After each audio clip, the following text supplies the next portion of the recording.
चलिए head to head record के साथ शुरुआत करते हैं। सबसे पहले तो 30 मैचेस जो है यहाँ पे खेले गए हैं चेन्नई सुपर किंग्स केकेआर के बीच में, मतलब आईपीएल के इतिहास में, और जिसमें से 10 मैचेस जो है केकेआर ने जीते हैं और 19 मैचेस जो है चेन्नई सुपर किंग्स ने जीते हैं। एक मैच कैंसिल हो गया था, वो शायद बारिश की वजह से हो गया होगा, लेकिन मैं आपको बता दूं कि मुझे नहीं लगता कि केकेआर इस मैच में जीतेगा। इसका रीज़न ये है कि केकेआर ने कभी भी डोमिनेटिंग जो है चेन्नई को यहाँ पे नहीं हारा है। रीज़न ये है ना कि मतलब लास्ट ईयर जो है केकेआर बहुत तगड़ी फॉर्म में थी, फिर भी चेन्नई सुपर किंग्स के साथ हार गई थी। तो इस साल तो उतनी तगड़ी नहीं देखने को मिल रही है, तो चेन्नई के साथ क्या ही जीतेगी, वो भी स्पेशली उनके होम ग्राउंड पे। तो कहीं ना कहीं मुझे लगता है कि चेन्नई की कंडीशंस के ऊपर जो है ये मैच चेन्नई ही लेके जा सकती है। कंडीशंस की अगर हम बात करें तो मुझे ऐसा लगता है कि यहाँ पर जो है 88 मैचेस खेले गए हैं, जिसमें से 51 जो है फर्स्ट जो बैटिंग करती है टीम है उन्होंने जीते हैं, और 37 जो है सेकंड जो बैटिंग करती है यानी जो चेज करते हैं उन्होंने जीते हैं। लेकिन मैं आपको बता दूं कि यहाँ पे जो है ड्यू फैक्टर काम करता है, लेकिन जो चेज करती है ना टीम वो थोड़ी सी हारती ही मुझे देखने को मिलती है। फिर अगर वो मार्कस स्टोइनिस जैसी खतरनाक इनिंग्स आ जाए तो फिर तो 200 भी चेज हो सकते हैं।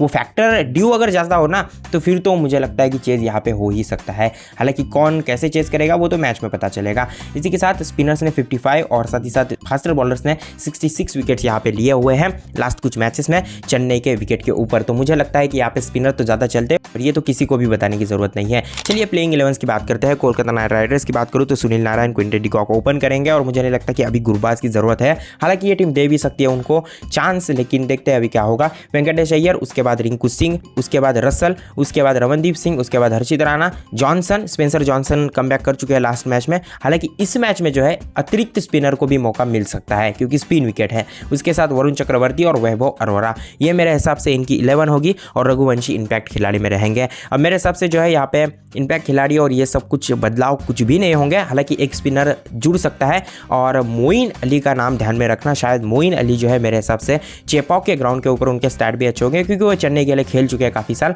और दूसरी बात तो ये है ना कि शायद मेरे हिसाब से जो है चेन्नई में उनकी स्पिन भी काम आएगी, बिकॉज सामने जो है रचिन रविंद्रा भी है, डेवन कॉनवे भी है, तो लेफ्ट हैंडेड बैट्समैन के सामने मोइन अली का स्टैट अच्छा है, तो मुझे लगता है उनकी स्पिन काम आएगी। तो स्पेंसर जॉनसन की जगह जो है मोइन अली को चांस मिल सकता है। चलिए इसके साथ बात करते हैं यहाँ पे चेन्नई सुपर किंग्स की। डेवन कॉनवे और रचिन रविंद्रा ओपन कर रहे हैं, बहुत ज़्यादा सहमत हूँ, लेकिन थोड़ा सा फॉर्म दिखाइए, बस यही कहूँगा। ऋतुराज गायकवाड़, शिवम दुबे, विजय शंकर, एम.एस. धोनी बहुत बढ़िया, रविंद्र जडेजा, उसके बाद रविचंद्रन अश्विन, मुकेश चौधरी, नूर अहमद और यम पथिराना। मुझे लगता है चेंजेस कोई नहीं होने चाहिए। आपकी ये स्टेबल 11 है और अब 5 मैचेस हो चुके हैं, और अगर इसके बाद भी अगर आप स्टेबल 11 नहीं ढूंढ पा रहे हैं अपनी, तो बहुत ही ज़्यादा जो है दिक्कत वाली बात आप ही को होगी। उसके बाद खलील अहमद इंपैक्ट खिलाड़ी में रहेंगे, इसके बारे में ज़्यादा बात करने की जरूरत नहीं है। और मुझे लगता है ना कि इनके टॉप ऑर्डर को परफॉर्मेंस देने होंगे। डेवन कॉनवे, रचिन रविंद्रा सिर्फ नाम के लिए मत खेलिए यार, मतलब आप डेवन कॉनवे ने ये लास्ट मैच में क्या किया पंजाब किंग्स के साथ, तो कहीं ना कहीं टीमों को मजबूर मत कीजिए कि चेंजेस हो जाए वहाँ पे। मैं ये चाहता हूँ कि आप अच्छा परफॉर्मेंस दें और अच्छा फॉर्म दिखाएं,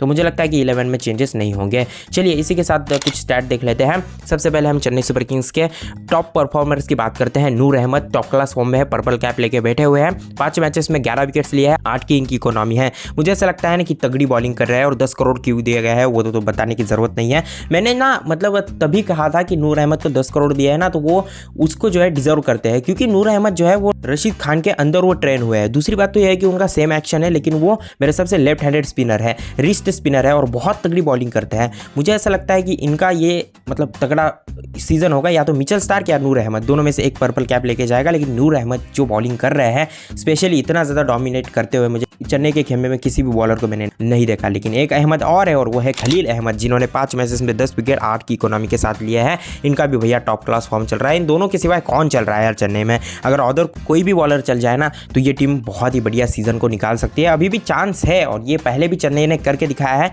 4 मैचेस 5 मैचेस लगातार हारने के बाद भी वो क्वालिफाई हुए हैं। तो इनके 1-2 फास्टर बॉलर्स को या स्पिनर्स बॉलर को चलना होगा, तो ये टीम बहुत बढ़िया कर सकती है। लेकिन खलील अहमद ने तो अच्छा किया है, चाहे अब कुछ भी गए, एज ए पेसर और एज ए फास्टर बॉलर ये अंडररेटेड रहे हैं पहले से। इनकी बॉलिंग जो है हैदराबाद में भी अच्छी थी, फिर दिल्ली कैपिटल्स में भी अच्छी रही, और अब ये चेन्नई के ट्रैक पे जो है बहुत तगड़ी बॉलिंग कर रहे हैं। इसके बाद केकेआर के टॉप परफॉर्मर्स की बात करते हैं। वरुण चक्रवर्ती, देखिए इनकी इकोनॉमी 6 की ही सिर्फ और सिर्फ, और ये तो स्पिन ट्रैक है, यहाँ तो इनकी स्पिन जो है तगड़ी चलेगी। 5 मैचेस में 6 विकेट्स लिए हैं। ये बताने की जरूरत है कि वरुण चक्रवर्ती बहुत तगड़े स्पिनर बॉलर है, और इस मैच में तो क्या करेंगे वो बताने की जरूरत नहीं है, क्योंकि स्पिन विकेट है और भैया यहाँ स्पिनर चलेंगे। और फर्स्ट अगर आपकी बॉलिंग हुई तो फिर तो वरुण चक्रवर्ती 2 या 3 भी विकेट ले सकते हैं। एंटरटेनमेंट ये बढ़िया करेंगे। अजिंक्य रहाणे की बात करूँ तो ये टॉप क्लास फॉर्म दिखा रहे हैं केकेआर के लिए। इनके सिवा मुझे नहीं लगता।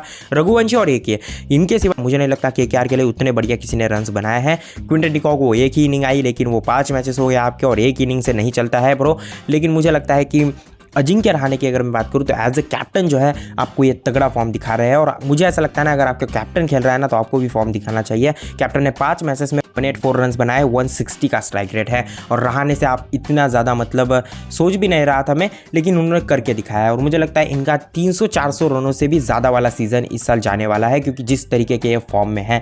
चलिए खैर, रचिन रविंद्रा ने ही सीएसके के लिए सबसे तगड़े रन बनाए हैं, टॉप परफॉर्मर यही रहा है बैटिंग में चेन्नई के लिए। 5 मैचेस में 145 रन बनाए हैं और 133 का स्ट्राइक रेट है। स्ट्राइक रेट बहुत ही ज़्यादा ब्रो का कम है, लेकिन मैं मानता हूं कि ये कमबैक करा सकते हैं चेन्नई सुपर किंग्स का। चलिए इसी के साथ हम बात करते हैं यहाँ पे केकेआर इस मैच को कैसे जीत सकता है। देखिए, आपको स्पिनर्स को चलना होगा। आपके पास टॉप लेवल के, टॉप क्लास लेवल के, वर्ल्ड के बेस्ट स्पिनर्स मौजूद है, जिनमें नाम आते हैं वरुण चक्रवर्ती, जिन्होंने बहुत बढ़िया इस साल तो किया ही है टीम इंडिया के लिए, और स्पेशली आईपीएल में भी। और उसके बाद सुनील नारायण, जिन्होंने तो अपना कहाँ पे फॉर्म दिखाया, बताने की जरूरत नहीं है। स्पिनर्स को यहाँ मदद मिलेगी तो आपको चलना ही होगा, और मुझे लगता है कि अगर ये दोनों जो है 4 या 5 विकेट्स ले लेंगे ना बिफोर द 10 ओवर्स या 12 ओवर्स, तो चेन्नई फंस सकती है, और ये दोनों वो कर सकते हैं, क्योंकि इन दोनों की स्पिन बहुत ज़्यादा तगड़ी है। और चेन्नई सुपर किंग्स की बात करूँ ये कैसे जीत सकते हैं, तो मुझे ऐसा लगता है कि चेन्नई सुपर किंग्स के टॉप ऑर्डर को चलना होगा। अगर इनका टॉप ऑर्डर का एक भी बैट्समैन नहीं चलता है तो चेन्नई सुपर किंग्स इस मैच में भी फंसेगी। और चलना है मतलब ऐसे नहीं चलना है कि आपका 100 का स्ट्राइक रेट हो, 120, 130 का स्ट्राइक रेट हो। आपका स्ट्राइक रेट कम से कम 150 से ऊपर वाला होना चाहिए। रचिन रविंद्रा भी वैसा ही फॉर्म दिखा रहे हैं। एमएस धोनी यार, एमएस धोनी इस एज में भी बहुत तगड़ा फॉर्म दिखा रहे हैं सीएसके के लिए। जो भी लोग उनको ट्रोल करते हैं ना, मैं उनको बता दूं कि एमएस धोनी फिलहाल सबसे तगड़े बैट्समैन है इस टीम में अभी के लिए। ये जो टीम हार रही है वो उनके बैट्समैन के क्लासिक फॉर्म की वजह से। इतना भी ज़्यादा क्लासिक नहीं होना पड़ता है, आपको कम से कम वो स्ट्राइक रेट दिखाना होगा, अच्छी इनिंग्स को डेवलप करना होगा, और ज़्यादा बॉल्स न खाते हुए टीम को जिताना होगा। तो अगर इनका टॉप ऑर्डर डोमिनेटिंग तरीके से खेलता है तो ये मैच जो है सीएसके जीत जाएगा। इसी के साथ इस वीडियो को यही समाप्त करते हैं। अब आप बताइए, चेन्नई सुपर किंग्स या कोलकाता नाइट राइडर्स, कौन इस मैच में जीतेगा।